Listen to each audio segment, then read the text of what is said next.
Let's get it going here. So I'm introducing Matt Tesauro. If you guys are Austinites, you know who Matt Tesauro is. If you are an Owasp, you know who Matt Tesauro is. Live CD or not, do you have any with you? Not throwing any today? Okay. Don't have to watch your eyes or anything like that.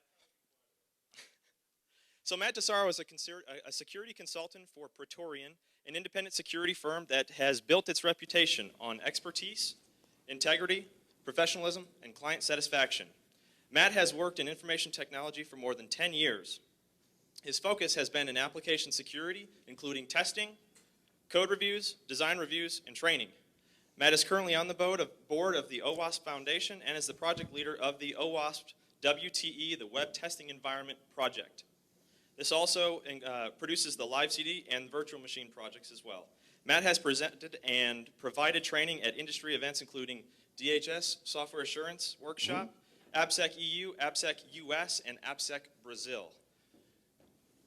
And AppSec Academia, a bunch of them. With that, Matt Tesauro. I'm good. I'm like. Good to meet you all. I tend to move around a lot. I'm going to do a mild bit of rearranging so I don't kill myself on the podium. I am Matt Tesauro, as Greg was so nice to say. Much better. I don't stand still.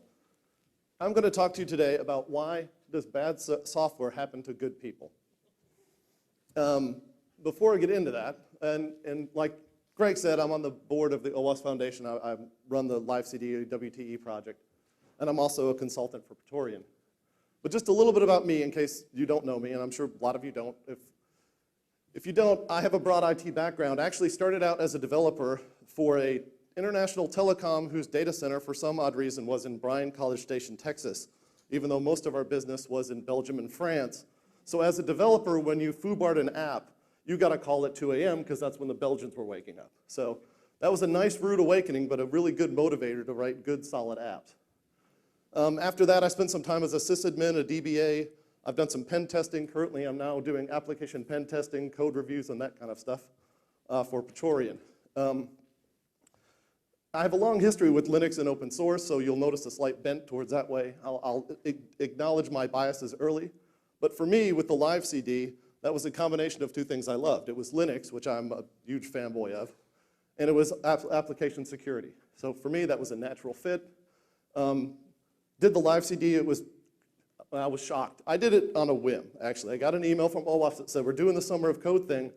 Hey, why don't you look at our list? And I looked at the list, and there's this Live CD thing. I thought, dude, that's cool. Linux, application security, that's me. I'm there. So I did it. Do it over the summer, get a little bit of a stipend for it. Last time I counted, which was November of '09, since my first release, it had been downloaded over 300,000 times. It's been insane.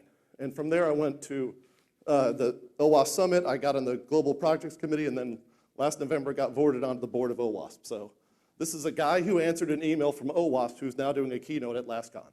So get involved with Owasp. It's a good thing. And currently, I'm a consultant for Praetorian. And we do different client work for application security, pen testing, IDS, you name it. But just so you have some background on me. So, a few notes.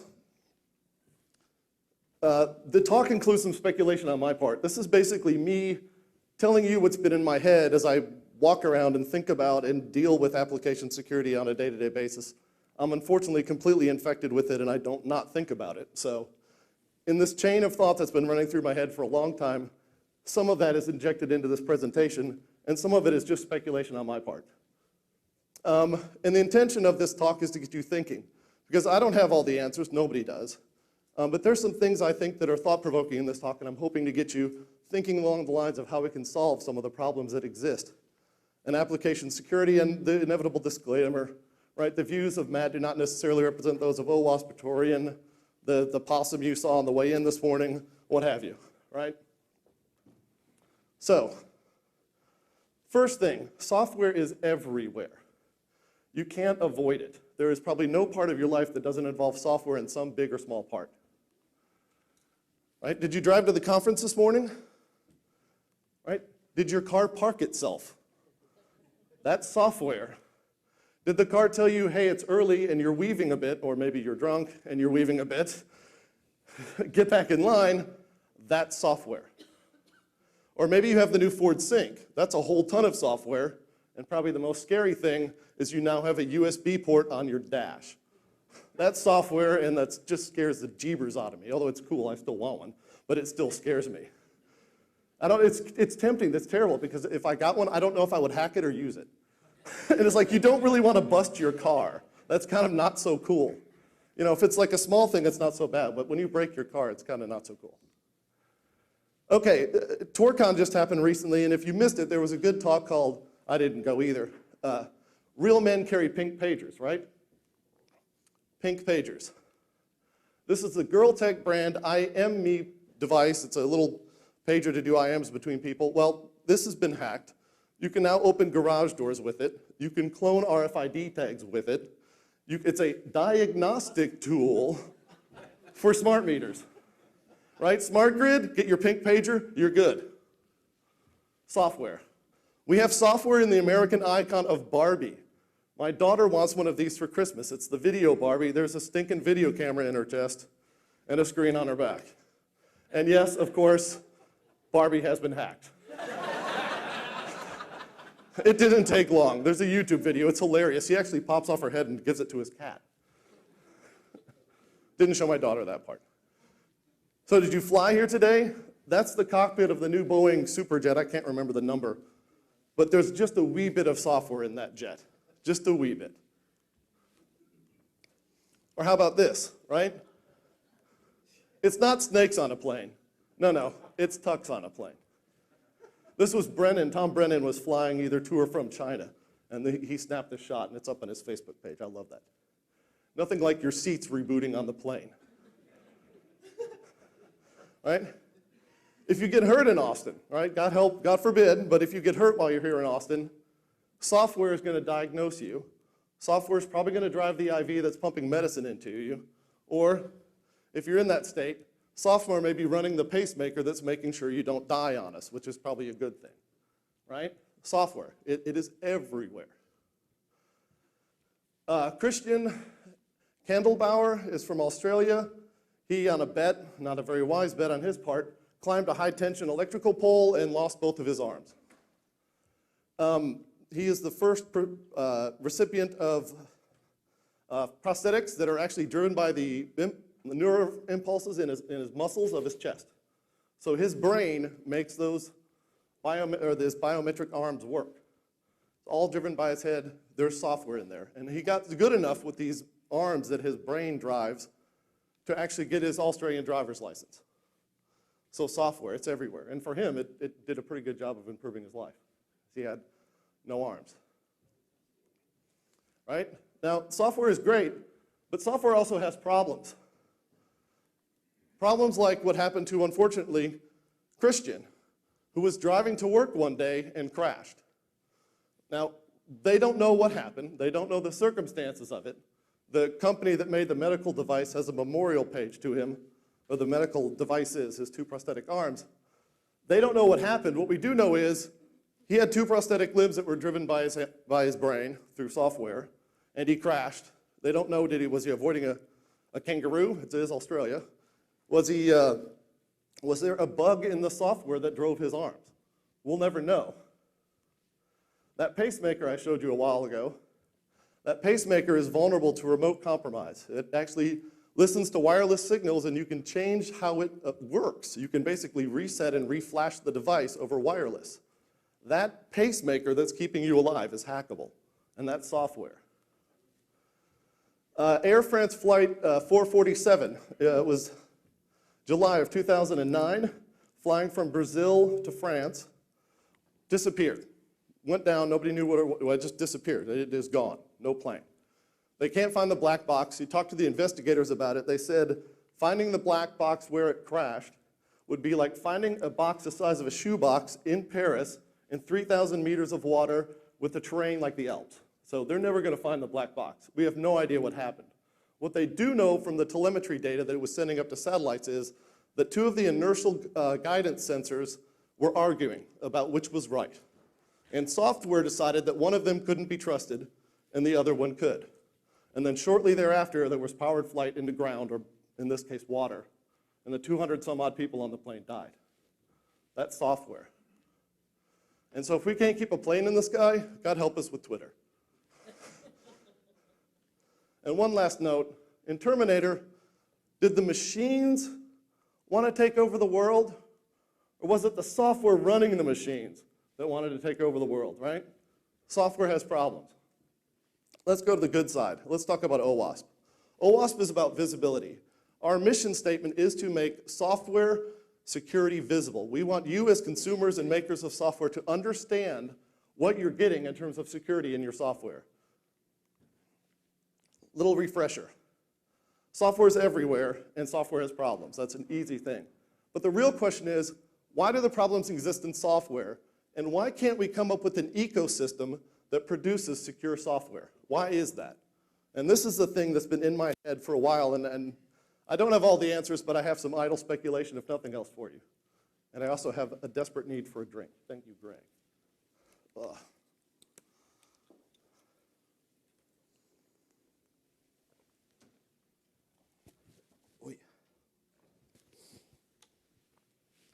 So why does software have problems? One of the biggest things is people implicitly trust software, right? You get the new cool smartphone, it's an Android, it's an iPhone, it's a whatever, and you go to the whatever store, the App Store, the iStore, the iTunes, the whatever, you're gonna get that cool thing that you can scan barcodes and it'll give you prices at competing stores, right? You trust that. Do you know what it's really doing? No. Have you looked at or analyzed the software? No. Does the software tell you what its security model is? No, you just trust it because, hey, it's cool. I want to scan barcodes and have it tell me about prices, right? I want to play a song to it and have it tell me who the artist is. And the internet was built on trust, right? We have this very neat thing that a couple scientists said, wouldn't it be cool if we could share some papers over, right? That's now driving e-commerce and a ridiculous amount of business today. And it's all based on trust. Then when software does have problems, the first thing we do is blame developers, right? Why did you write this bad? Why did you do this? And the real issue is a lot of testers will go and break stuff and drop ODay, and that's fine. That has some value. But the real thing we have to realize is we're never going to hack ourselves secure. Retroactively finding vulnerabilities is not a way to produce secure software. And then quite honestly, because of this blame game that happens, the security and what developers do is hidden. Developers, if you're a security guy like I was internally, a lot of developers just don't want to talk to you because you're the bad news bear, right? I'm going to come talk to you and say your baby's ugly, and this is what you did wrong. Those are not conversations people look forward to, right? And this blame thing that happens doesn't actually move the ball forward, right? And even if you do have a decent relationship with the developer that you're working with, or more particularly, actually, if you're trying to purchase software, and even worse, software as a service, you have no idea about the security. Maybe they'll give you a SAS 770, which tells you a little bit about it, but not that much. But really, you have no idea. How do you measure security of an app when you're going to do an acquisition or a purchase?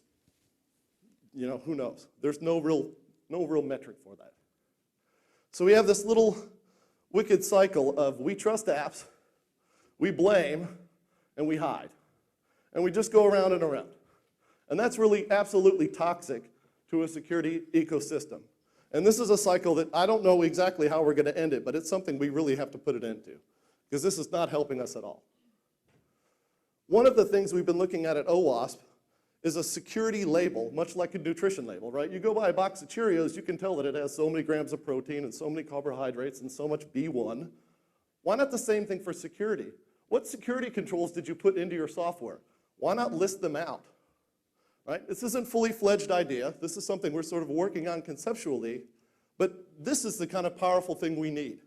As consumers, someone can look at this and see, this will protect the risks that I as a business owner care about. Right? And if it doesn't protect those risks, then maybe you need to move on and find something else. Right now, you have no real way to figure that out. And the beautiful thing is, you have all these players that work around application security, the users, the researchers, the architects, the auditors, the legal, the business, InfoSec, developers, all these people, if you can get visibility, can interact with each other with full disclosure and understand what's going on and actually build an ecosystem that we can at least make intelligent judgments about the security of the software we're using and buying. Right now, it's a crapshoot. One of the examples of Owasp actually fostering a security ecosystem is we hired a guy named Craig Yunkins. He was an intern for Owasp over the summer, and he's a gigantic Python fanboy. He loves Python, and cool, good on him. We told him, look, go out. We got pythonsecurity.org as a domain name. Go out and start publishing stuff, gather resources, put links, write up some articles, do what you want to, all about Python security. We gave him free rein. We said, go make it happen. He went out, started gathering resources, linking to things, writing articles. All of a sudden, he's getting contributors. We're having the ecosystem grow, right? And it continues to grow. It's not quite at the perfect state, the Python security, where it is a big enough ecosystem to where it's self-perpetuating. So I think if we lost Craig, we might lose some serious momentum right now with Python security. But the idea is to start these things small. This is one guy. Start these things small, give them the care and feeding that we can as Oauth an organization, and let them grow. And if they can become self-sustaining things, we are far ahead of the game. So ecosystems can happen at a small level. This is kind of a niche thing, right? This is Python security. It can happen at a big level, right? There's the rugged software movement that Oauth is involved in. With the rugged manifesto, the idea being much like the agile manifesto, right? There's a list of things that you agree to do to be rugged software. This is a rather new thing that Oauth is working on. I'm not quite sure where it's going to end up, but it's an example of Oauth providing an ecosystem and a catalyst for people to work around to try to get the security ecosystem growing. This is obviously a case of a larger scoped ecosystem. Now, where are the incentives against secure and rugged software, right? What are the incentives against it? Well, there's really no liability in software, and that's a thorny enough issue as to begin with, but right now you have a EULA that basically excuses everything, right? You go out to the store, you go buy quick conversion, whatever it is, to do your taxes, and it not only submits your taxes wrong so you get audited, but it burns your computer up and destroys all your pictures and kicks your cat, and you complain to the vendor and they say, well, according to the EULA, we'll gladly give you your $39.95 back, right? That's not much liability. There's also a huge first mover advantage, right? Facebook. There's a movie about the Facebook dudes, right? I think they're a pretty good prototype, or the ultimate example of first mover advantage, right? You have a couple of guys in college that started this site, and they got a freaking movie about them, okay? We're fighting against a huge first mover advantage problem. And the market doesn't reward secure software, generally speaking, right? If you take the extra time to develop it, which I will tell you right now, writing secure code takes more time. You don't get a bonus from that in the marketplace. That's not an item that your marketing guys can go out and say, hey, and by the way, we have security too. It might be something that's in a bullet point, but it's really not driven by the market. Mostly it's feature sets. Like when my mom goes out to buy a piece of software, she wants to know what it does. She doesn't care about the security. And then the market doesn't reward transparency at all, aka visibility in Oauth speak. Right? There's no reward for you disclosing how you're securing your software. There might even be a disincentive of it because you wouldn't want people to know what you're doing and therefore know what you're not doing. So we just kind of keep quiet about it and nobody knows. So in my mind, that makes software as it exists today an unsafe building material. Right? We are constructing the internet in this new digital age on software that we have no idea of its security. And the sad fact is, if you look at the physical disciplines, they worked this stuff out a long time ago. Perfect example. That right there is a slump test. And no one bet me I couldn't get the word slump into my prezo. That is a slump test. I know, it's just something I happen to know about, and don't ask me why. But I know about slump tests. That's a slump test. What you do is you take some concrete and you put it in a slump test apparatus, right? And then you pull off the apparatus and you see how far the concrete settles. And based on that measurement, you can tell how strong the concrete is going to be when it dries. This is something it's cake. Anybody who does cement knows this. It's a straightforward thing. It's well understood. There is no slump test for software. We have no idea how strong software is. You can't put it in an apparatus and have it come out and say, oh, it's a 7. We really need an 8. I'm sorry. And that's the visibility we need to get with software. So why is software an unsafe building material? Well, generally speaking, you cannot inspect software, particularly for binary software, and even more so with software as a service.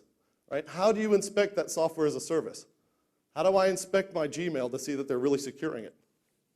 I don't. I have to trust, right? How can you assess complex failure cases? Now, as a pen tester and someone who's done black box testing, I can test some things, and I have some sort of a window into what's going on, but you really can't test the width and breadth of it without being able to thoroughly inspect the software. So we're sort of left with, depending on the quality of your tester, you have some idea of how good your software is, but you really don't know. And let's say you find a flaw, you may not even be able to fix it. Or you may have a software developer that is not motivated to fix it, right? Well, yes, I could fix that problem, but guess what? It would impact our users negatively. We're not touching it. We don't care. And then you have the DMCA on top of that, so maybe even looking at it to fix it is illegal. And the really big key thing is we're not learning from failures. If you go to xssed.org, which lists zillions of sites that have cross-site scripting problems, that's a great example of how we're not learning, right? It's really easy to find new examples of cross-site scripting. We're not taking that knowledge and pushing it into the developers to have them not write new software with the same problems. And then there's the whole deal of regulation and standards, which there are some. Owasp has the ASVS standard, that's the first Oauth standard that says how you can test things and the rigor of your testing. And there's some talk about potentially regulating like you would pollution. But I'm just not sure where that's at and how that would work. And there's some problems if you think about regulation, right? Jurisdictionally, there's some huge problems. There isn't, I just said earlier, right, software is everywhere. There isn't a regulatory body for everywhere, right? Certain industries have regulatory bodies, and they have jurisdiction over certain things, but software is everywhere. We don't have enough regulatory bodies to cover all the different businesses that have software in them. And then the other big key thing with regulation is talent and ability. Do the regulators have the talent and ability to actually test in a quality manner the software which they're evaluating? And if they don't, do they have budget, and can they find people to do it? And I think the answer to all those is no. Right now, they don't. Right? And obviously, no business likes regulation, so you're going to be fighting business on this. Perfect example of a regulation failure in terms of testing software. The National Highway Transportation Safety Agency, been around for a long time, has actually done a very good job of increasing automotive safety today. If you're driving around in a 2010 car, you're incredibly safer than you are in that 1950 Chevy, right? Even though that thing was a gigantic steel whale that would crush most things. It had zero security features and probably maybe not even seat belts. So they've done a good job with security.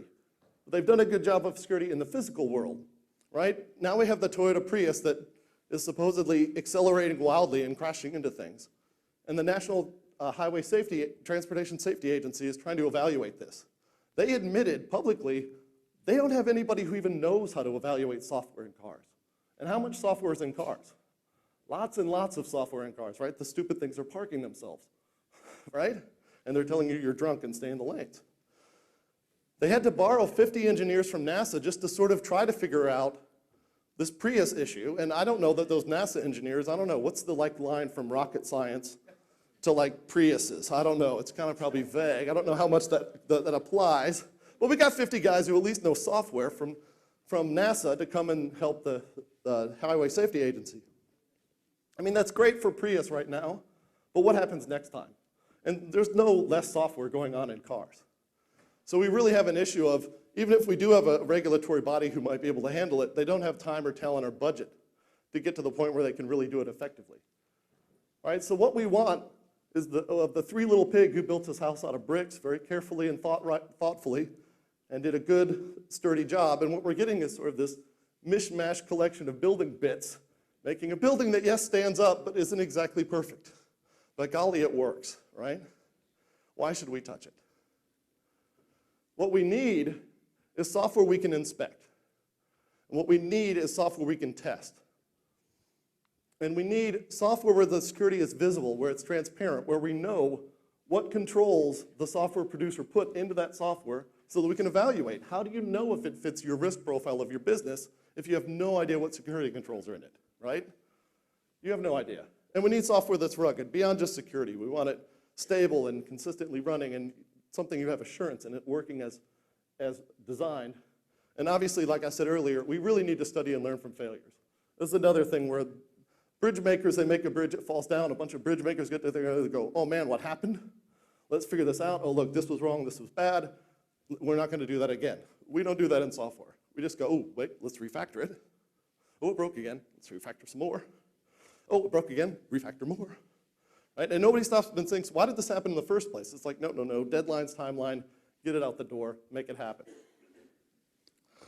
So in a broad sense, we've gone from an industrial revolution where things were physical, and we've been in this sort of industrial revolution physical world long enough that regulating and managing risk in that domain is pretty well taken care of. We do a pretty good job in the physical world. The problem is we've moved on to a digital world, and we really have no clue how to do this. How do you manage risk and produce secure software and have a regulatory body or something that gives you some sort of indication of quality and security? We honestly don't know. We really, really don't know. And the problem is, that didn't come out too good in terms of, the revolution, it won't be televised, right? It will be downloaded, right? There's displacement. And there's gonna be a little bit of chaos until we solve this problem. The way I think of this is, right now, we're sort of in the place where we're looking at security vulnerabilities. And that's just a small piece of what it takes to make secure and software that you have some sort of assurance around, right? We also have this whole big thing under the water that we're not really talking about now, which is things like change control, source code management, code review, are there security requirements? Are you doing threat modeling? There's this whole huge world of things that you have to do to get secure software that really we're not even focused on. Right now, there's a lot of glamour and excitement around the vulnerability side, but these sort of day-to-day issues that can actually make reproducibly good and secure software, they're talked about, but they're not really implemented as much as they should be, and they're certainly not visible to outside parties. Because it's an Oauth conference, I have to talk a little bit about Oauth. On the board, they might like fire me or something, if I don't. For those that are new, and all of you that have a paid admission, you're now Oauth members, so congratulations and thank you for joining. I'm glad to have you. Oauth is an interesting organization. Although we have a board with global committees, it really is inverted in terms of its power structure. If you look at the top, the users and participants and the members really are the bulk of the power of Oauth. That's where the power lies. The power of our community are a passionate group of people about application security who get together and get things done. Below that, if you want to go beyond your membership, and I would highly suggest it worked well for me, we have Oauth leaders. These are people who are leading an Oauth project. They're running a chapter like Josh and James, right? They're the leaders. They're sort of decided, I want to take my membership to the next step, the next level. If you want to go beyond that, we have committees of different domains where Oauth has important work, such as all of our projects, 120 some odd of 130. I don't remember. How many? Do you know how many, Brad? No, it's 130 some odd. There's a lot. It's hard to keep track of. Membership, obviously, is important to Oauth. Education, right? If we're not training developers, we're really not doing our job. Conferences like LASCON, there's an entire committee to make sure these things run smoothly, and we actually do learn lessons from previous conference failures. Industry. How can Oauth interact with industry and make sure that we're doing what industry needs and not just sort of pie in the sky addressing needs that we think might be important? The chapters, how to maintain and keep various chapters around the world. And then the Connections Committee. How can we connect with various and sundry groups out there that have some sort of stake in application security? A great example of this was at AppSec US, we met with the developers for Firefox. We tried to get the IE and the Chrome people in, but logistically it just didn't happen. But we got the Firefox guys in and talked to them and said, look, what can Oauth do for you? What do you need to be able to tell your management, look, we need this security feature in the browser, right? How can we make that happen? And we had a very useful dialogue between them, and we've got some work going forward to help drive more security into the browsers. And then at the top, but really the bottom, it's the Oauth Foundation, right? Although I would say there's a ridiculous amount of work that the board members put into Oauth, the pay is rather minimal, like zero. This entire thing is a volunteer organization. The time I spend running around and doing things for Oauth, the many hours and nights and weekends, is because I'm passionate about this, and this is something I care about. So if you kind of wonder why, it's because I really think kids should have the opportunity to to stand in buckets of ice that used to be filled with beer. Those are my children. And we had some beers on a porch, and they decided it'd be cool to see how long they could stand in the ice before their feet got numb, which was kind of fun. And Gino conveniently wore the "Are You Tough Enough" shirt, which was just classic. But did they learn from it? I'm not quite sure. They're great kids, mind you, but sometimes you wonder. As they got in the ice bucket many times. But this is why I do this, because I want the world to have software that's useful, functional, and secure. I don't want the internet to stink for me and my kids. I mean, somewhat it's selfishly motivated. I want to go online and not have to worry about losing all my banking information and all that good stuff. Right, so a few closing thoughts. The black door faith-based cycle of trust that we have right now in the software world, this ecosystem, or this loop is working against an ecosystem for secure software. We have to realize this is an issue and work towards change. And the fact that all of you are here, that's working towards change. And this makes me happy, right? This is a good thing. We have people that are engaged enough to take a Friday off, spend a few $100 and come to a conference, right? That's fantastic. The other thing is we have to handle the problems before they cause harm, right? There are some harms that there is not a good remedy for. In the case of Christian in Australia, I don't know if it was the software in his arms. If it was, he's dead. And there's really no good remedy for death, right? How do you compensate for that? Let's not have the software cause problems to begin with. If we can get there, we are so far ahead of the game. And quite honestly, even if there isn't death involved, if you're handling harm after the fact, you're basically at best using a legal system to redistribute capital between two parties. That doesn't solve a problem. That makes somebody less upset about badness that happened to them, but it really isn't solving the key problem. So, questions. And by the way, this is a movie called Sintel by the Open Movie Foundation, or excuse me, the Blender Foundation. They did this all in open source software. That's a screenshot. It's a fantastic movie, and it's amazing that people with free time and passion, much like Owasp, can produce something of such great value. It's like a 12-minute, Pixar quality movie. So if you want to see a neat movie, it's free download. Download it if you still like them a lot. Buy the DVD and give them some money. Been any questions?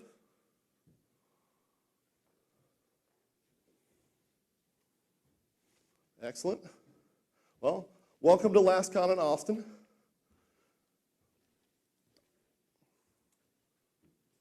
And by the way, Owasp has reached all the way out to the Great Wall of China. That is a picture that Tom Brennan took while he was in China. And this is these are the people I used some of the source material from, the thought leaders in security that I listened to, and they were the source of some of these ideas.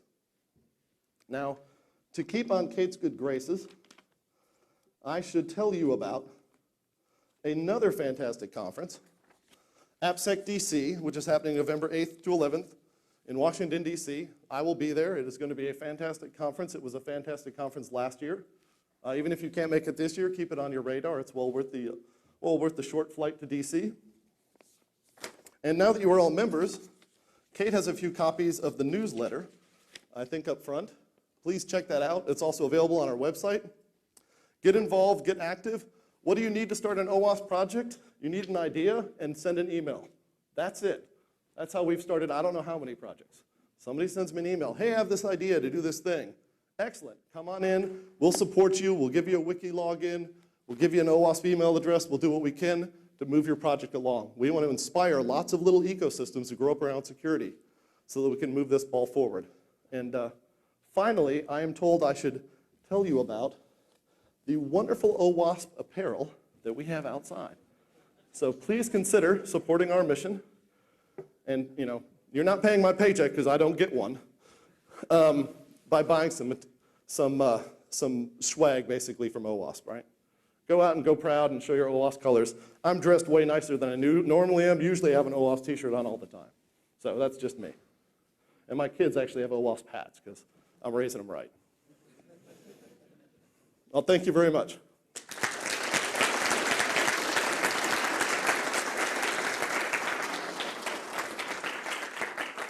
Matt, thank you for your time. So a couple notes here. First of all, threat model your pacemakers. Yes. Second of all, Barbies are kind of creepy now. I know. I'm going to get spied on by my freaking kid with their Barbie. What's that about? And third of all, thank you very much for your time. Oh. This is a gift from the chapter, $25 in the store. All of the speakers today will be getting those as well, so thank you in advance for all of that. With that in mind, we're going to break out now. Go visit the vendors, go get some food. We're going to kick this thing off and get running. Enjoy the day, everyone.